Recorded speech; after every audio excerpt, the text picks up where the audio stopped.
Bonjour les amis, aujourd'hui on discute la science du setlist.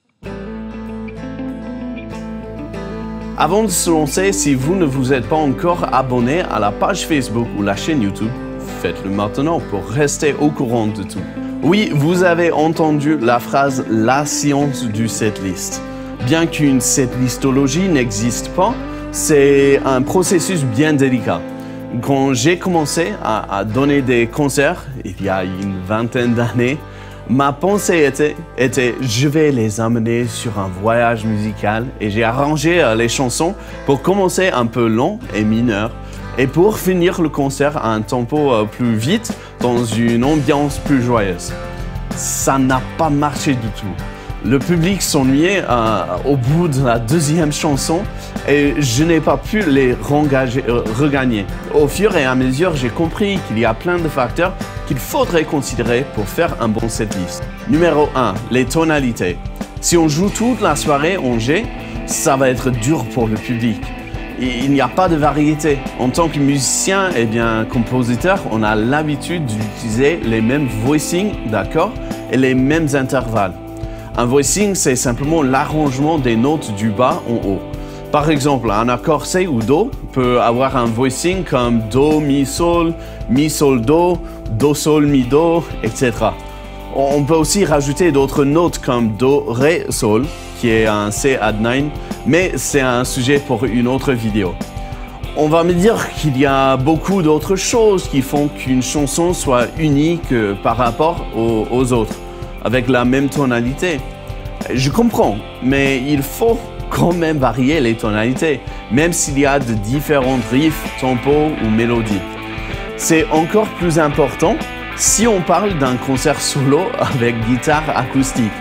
C'est plus difficile de trouver des voicings ou des formes variées et tout commence à se ressembler. Résultat, un public qui cherche d'autres choses à faire sur l'air portable.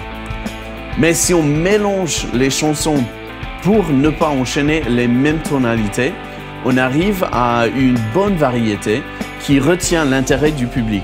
Ce n'est pas plus difficile que ça. Attention encore si vous qui jouez de la guitare acoustique, ça ne compte pas de simplement mettre un capodastre pour changer la tonalité. Il faut vraiment changer la forme des accords. Numéro 2, le tempo. Le tempo impacte fortement l'énergie d'un concert. Il faut vraiment veiller à maintenir l'énergie et ne pas le perdre. C'est un élan qui doit se bâtir petit à petit. Enchaîner deux ballades longues de 70 BPM risque de faire bâiller tout le monde. Vite fait, BPM, ça fait référence au tempo. Combien de temps par minute, battements par minute. Plus bas le chiffre, plus long la chanson. Plus haut le chiffre, plus rapide la chanson. Par contre, si on les place bien dans le set, ces ballades peuvent être un moment de repos bien attendu. Pour moi, le tempo est la première information de la chanson que je regarde. On me dira, mais j'aime bien écouter la musique qui a un tempo de 70 BPM. Moi aussi, je n'ai rien contre ce type de musique, mais regardons le contexte. Personnellement, quand j'écoute cette musique, c'est dans la voiture ou comme une musique de fond d'un groupe que j'aime. Ce n'est pas dans un bar entouré d'amis.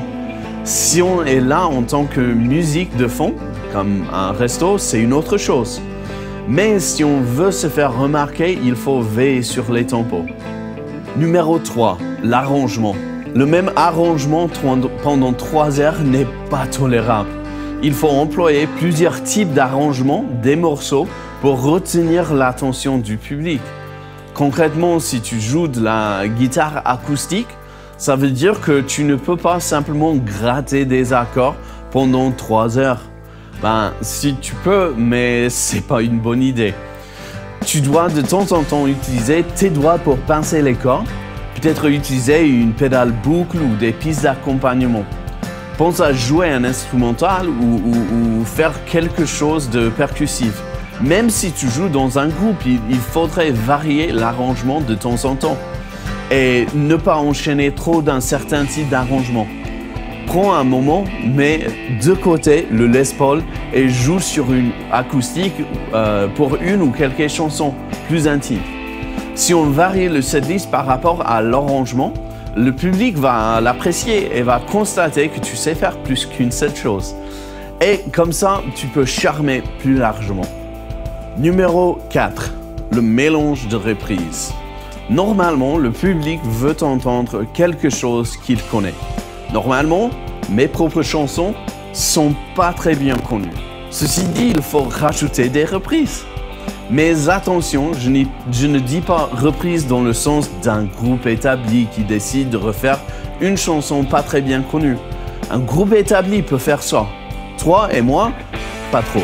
Quand je parle de reprise, je veux dire quelque chose qui sera connu par le public. J'ai déjà fait une vidéo sur les reprises que je joue presque toujours. Vous pouvez voir ça ici. Alors, on doit entremêler les reprises avec des compos originels pour retenir l'attention et l'intérêt du public. J'en ai quelques-uns que je suis prêt à sortir à n'importe quel moment dans le set si je crains perdre le public, notamment cette année-là. Quand on prévoit des reprises, on les met dans le setlist tout en respectant les principes déjà mentionnés, les tonalités, le tempo et les arrangements.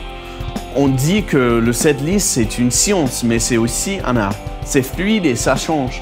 On apprendra au fur et à mesure. Je n'ai jamais utilisé le même setlist 2 fois parce que le setlist évolue. Voilà le setlist. La prochaine fois, on discutera les sujets de choisir les instruments et l'arrangement. Merci et à la prochaine. Et merci d'avoir regardé cette vidéo.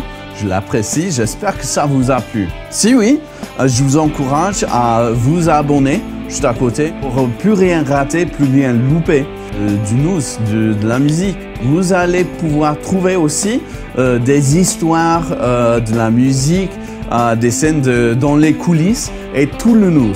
Donc merci de vous abonner et à la prochaine fois.